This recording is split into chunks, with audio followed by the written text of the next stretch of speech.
বুয়েট ছাত্র আবরার ফাহাদ হত্যা মামলায় ২০ জনের মৃত্যুদণ্ড ও ৫ জনের যাবজ্জীবন কারাদণ্ড বহাল রেখে রায় দিয়েছেন হাইকোর্ট। শিগগিরই এই রায় প্রকাশিত হবে। আবরারের বাবার চাওয়া আইনি প্রক্রিয়া শেষ করে এই রায় যেন দ্রুত কার্যকর হয়।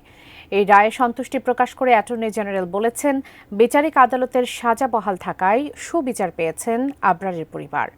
জাবেদ আক্তারের রিপোর্ট।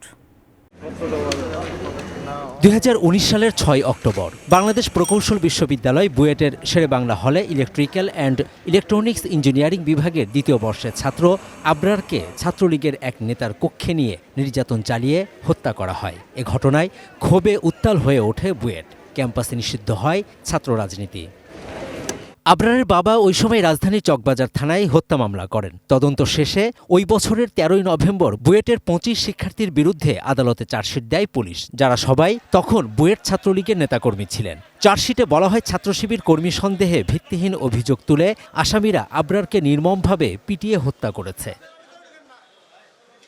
ওই চার্জশিট আমলে নিয়ে ২০২০ সালের ১৫ সেপ্টেম্বর আসামিদের বিরুদ্ধে অভিযোগ গঠন করেন আদালত। শুরু হয় বিচার। ২০২১ সালের ৮ ডিসেম্বর এই মামলার রায় দেন ঢাকার দ্রুত বিচার ট্রাইব্যুনাল ১। রায়ে ২০ জনকে মৃত্যুদণ্ড ও ৫ জনকে যাবজ্জীবন কারাদণ্ড দেওয়া হয়। নির্মাণ কাজেও আমি বেছে নেই CSRM TMT 500W, committed for better still. আসামিদের ডেথ রেফারেন্স বা মৃত্যুদণ্ড অনুমোদন, জেল আপিল ও নিয়মিত আপিলের শুনানি শেষে রোববার হাইকোর্ট রায় দিলেন। বিচারপতি AKM আসাদুজ্জামান ও বিচারপতি সৈয়দ এনায়েত হোসেনের হাইকোর্ট বেঞ্চ বিচারিক আদালতের দেয়া রায় বহাল রাখেন। আবরার ফাহাদের মৃত্যু আমাদের জাতীয় জীবনে ঠাই পাহাড়ের মতো ভারী হয়ে আছে। এই রায়ের মধ্য দিয়ে সমাজ বার্তা গেল যে আপনি যত শক্তিশালী হন না কেন, আপনার পিছনে যত শক্তিই থাকুক না কেন, সত্য একদিন প্রতিষ্ঠিত হবে এবং ন্যায় বিচার প্রতিষ্ঠিত হবে। ২০ জনের নিম্ন আদালত ফাঁসি দিয়েছিলেন, ৫ জনের যাবজ্জীবন দিয়েছিলেন এবং সেটা বহাল আছে। ৪ জন পলাতক আছে। এখানে তো বাবা মার কোনো দোষ নাই, কিন্তু তাকে তো লেখাপড়া করার জন্য পাঠানো হয়েছে। প্রলোভনে পড়ে যদি নষ্ট হয়ে যায় তখন তো বাবা মাও কষ্ট পেয়ে থাকে। হ্যাঁ, এই জন্য আমার ছাত্রদের কাছে আবেদন থাকবে, তারা যেন এই সমস্ত খারাপ রাজনীতিতে যেন জড়িত না হয়। মৃত্যুদণ্ডপ্রাপ্ত আসামি মিফতাহুল ইসলাম জিয়ন ও মোর্শেদ অমর্ত্য ইসলামের আইনজীবী আজিজুর রহমান দুলু বলেন, তারা এই রায়ে সংক্ষুব্ধ।